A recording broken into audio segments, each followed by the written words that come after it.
Algoritma itu emang ini ya, algoritma yang berdasarkan greedy sebenarnya. Algoritma itu variasi dari algoritma lainnya.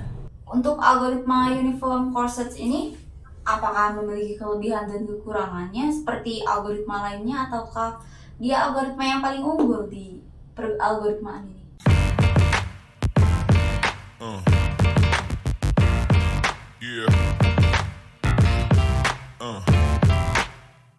Hai teman-teman, kembali lagi di podcast terakhir Cihui Podcast. Kali ini di episode kelima, hostnya bersama saya, Asin Nurlayala. Kita akan membahas materi Uniform Core Search. Kembali lagi kepada narasumber yang pertama, yaitu Tias Mardiansyah. Selamat siang Tias. Halo Sri. Oke, kita bertemu di Cihui Podcast di episode terakhir ini ya. Sekarang hostnya bersama saya Asin Nurlayala. Kita di kali ini kita akan membahas algoritma Uniform Core Search ya bersama Tias. Mungkin mau memperkenalkan diri kembali? Oke. Perkenalkan, nama saya Tias Mardiansyah. Kalian pasti pernah lihat saya di episode pertama Cihoy Podcast. Iya. Oke, karena ini mungkin ada orang yang tidak pernah melihat podcast ini, saya akan perkenalkan saya sendiri lagi. Nama saya Tias Mardiansyah. Saya seorang programmer dari salah satu startup di Sumedang. Dan saya juga seorang mahasiswa di FTI, Unsa, ngambil jurusan FTI. Sekarang tuh semester 3 sama kayak Asri. Kebetulan kita sekelas juga teman-teman. Oke, kita langsung aja ya bahas ke materi algoritma yang di episode 5 ini, algoritma Uniform Core Search. Boleh dijelaskan sedikit apa sih algoritma ini, pengertiannya atau solusinya atau bagaimana? Oke, kita akan mulai dari pengertiannya dulu ya. Maaf, algoritma itu emang ini ya, algoritma yang berdasarkan greedy sebenarnya. Algoritma itu, jadi kita akan mengecek root node yang paling kecil dan kita akan transverse, jadi menelusur masuk ke node tersebut. Ya seperti itu sih. Dan algoritma itu variasi dari algoritma lainnya. Variasi dari algoritma Dijkstra sebenarnya. Perbedaannya tuh ini tuh lebih ke penerapannya karena greedy jadi beda di greedy-nya aja sih. Oh, berarti penerapannya berbedanya hanya di greedy ya? Maaf, saya juga mau namain nih.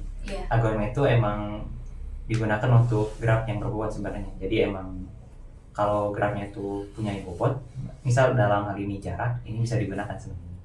Oke. Jadi digunakannya itu kapan sih algoritma Uniform Core Search ini? Sama seperti yang saya jelaskan tadi. Jadi algoritma itu digunakan apabila kita punya masalah nih yang punya, dimana masalahnya itu si graf misal itu tuh udah punya jarak. Jadi kita tuh mau nyari jarak, bukan kayak jumlah berapa node yang harus dilalui. Oke. Bagaimana sih ya algoritma Uniform Core Search ini cara mendeteksi rutenya? Terus kenapa sih harus diulangi dari langkah 1 ke langkah 2 sampai rute ke tujuan menuju tersebut? Kita akan mulai dari awalnya dulu ya. Yang pertama, cara kerjanya. Jadi misal kita punya node nih, ada graph nih. Nah, di graph itu punya banyak node-nya. Dan setiap node-nya itu ada jarak, disebutnya weight-nya, bobotnya. Nah, itu tuh kita akan mencari yang paling kecil dulu. Misal mungkin itu tuh di node 1 tuh 5, kita akan ke sana. Nah, si node itu akan dimasukkan ke sebuah list. Dan itu tuh si jarak kesannya itu bakal disumasikan. Dan ini tuh akan ulang terus yang tadi, maksudnya itu ulang sampai tujuan itu sampai ke tujuan. Oke, jadi caranya seperti itu. Jadi untuk algoritma Uniform Core Search ini, apakah memiliki kelebihan dan kekurangannya seperti algoritma lainnya, ataukah dia algoritma yang paling unggul di algoritma ini? Itu dulu pertama. Sebenarnya tidak ada algoritma yang unggul sih sebenarnya. Tiap algoritma itu punya kelemahan dan kelebihannya. Dan untuk Uniform Core Search ini sama seperti algoritma lain, itu punya kekurangannya. Dan kita kan kelebihannya juga. Kelebihannya itu adalah algoritma ini itu mudah diimplementasikan dan juga hasilnya itu bisa diprediksi. Lebih mudah diprediksi maksudnya. Iya.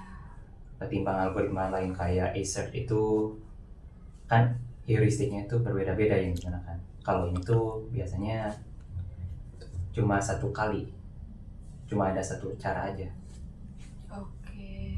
Itu untuk kelebihan dan kekurangannya? Untuk kekurangannya itu algoritma itu memakan banyak memori sih sebenarnya, karena kita itu harus menyimpan rute yang sudah dituju dan juga harus mensumasikan jaraknya. Jadi ini algoritma yang memakan lebih banyak memori daripada yang lainnya. Iya, bisa dibilang seperti itu. Oke teman-teman, kita sudah membahas materi bersama Tias Mardiasya mengenai algoritma Uniform Courses. Langsung saja ya, saya simpulkan, algoritma Uniform Courses ini adalah salah satu algoritma pencarian rute untuk graf berbobot dengan membandingkan bobot setiap node dan memilih rute dengan bobot paling kecil untuk sampai ke tujuan. Seperti itu, Tias? Iya. Oke. Iya, mungkin ada saran untuk mempelajari algoritma lainnya atau saran dari Tias pribadi? Oke. Saya punya saran nih bagi kalian yang mau mempelajari algoritma ini sih sebenarnya, atau algoritma yang lainnya juga sih. Yang pertama itu kita harus mempelajari grafnya, karena graf ini digunakan di banyak hal sih, karena banyak algoritma juga berhubungan dengan masalah yang graf seperti pencarian rute, dan mungkin harus mempelajari jenisnya sih sebenarnya, kayak graf berbobot atau ya seperti itu.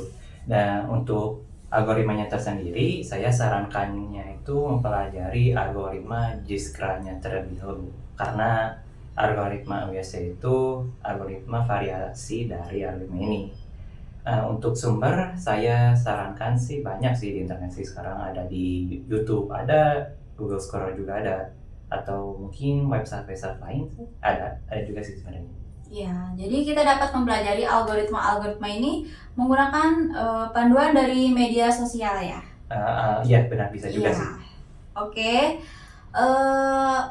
Saya sebagai host dan Tias Mardiasya sebagai narasumbernya di episode 5 di Cihui Podcast ini pamit undur diri. Kami segenap anggota Cihui Podcast menutup video karena telah terpenuhinya 5 video podcast kami. Terima kasih saya ucapkan kepada semua penonton, dan untuk yang ingin mempelajari algoritma lebih dalam, kita dapat menggunakan platform media sosial untuk sebagai panduan seperti Google Scholar, mungkin yang familiar kita gunakan ChatGPT ya.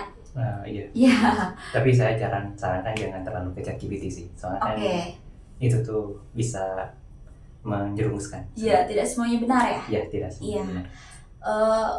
Kemudian banyak juga ya jurnal-jurnal yang ada di media sosial dapat menjadi panduan kita belajar algoritma.